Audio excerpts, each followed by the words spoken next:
Okay, so here's the setup. We have these two objects made out of cardstock, which represent a larger planet and a smaller planet. And then over here we have a light sensor, and hooked up to Logger Pro to a computer over there. We've got this hooked up to a digital projector that will then project the light curve up on the wall behind me. So let's see, we'll turn on our light.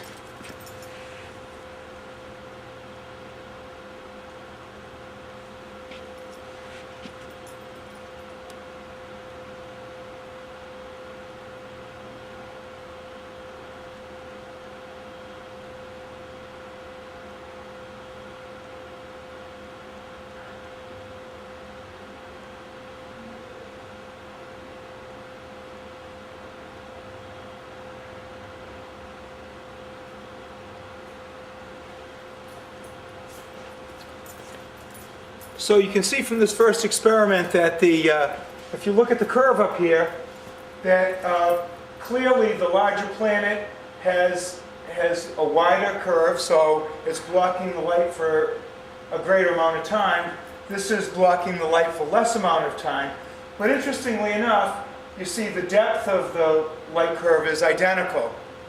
And so that's an interesting question to pose to students, is how can they both be blocking out the same amount of light, at least for that temporary moment? And the answer is, of course, because the sensor is so close to the cutouts that essentially even the small planets are able to totally block the light from the sensor. So if now what we do is we move the sensor away, so I'm going to back the sensor up a little bit, try to keep it pointing in the right direction, but just back it up. And now we try the experiment again. So now we have the sensor, the sensor way over there. Maybe now it's at least 6 inches away from the cutouts. And let's compare the graph that we have up there now to what we're going to have afterwards.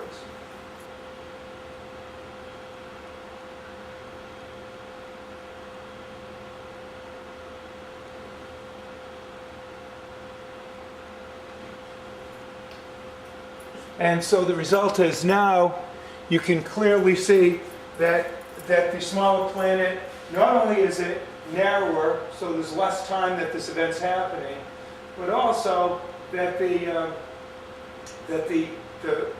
depth of the transit is much less, because light is getting around the small planet, of course, and coming to the sensor.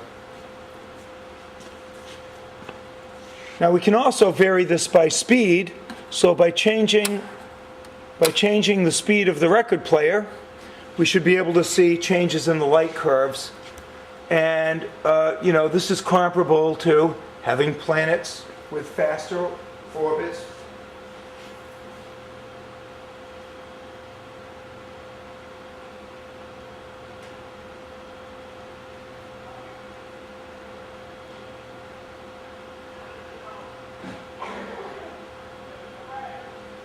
So another variable you can talk about is the speed of the planet and the effect that that has on the subsequent light curve. Now another thing we can do is change the brightness of the star, and ask the question, well, if the star were dimmer, or if the star were brighter, what effect would that have on the results? And so we'll swap this out. Now we have a 7-watt bulb instead of a 25-watt bulb.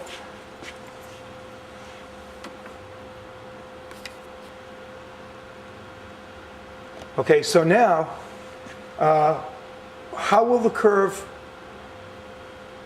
light curve look differently using a lower wattage bulb as compared to, in this case, a 7-watt bulb compared to a 25-watt bulb? You have like a connection at Harvard? We're doing a project in conjunction with Harvard right now. Oh, nice. Yeah.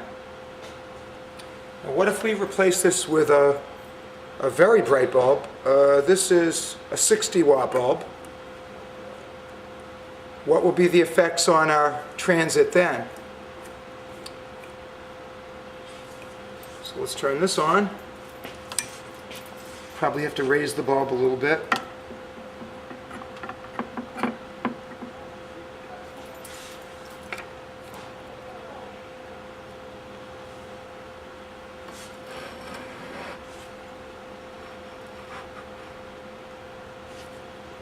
And what we should find out with this very bright bulb is that, that the depth of the light curve will be even less, since it's taking up a smaller fraction of the total light of the bulb. And I better move this before this causes any problems.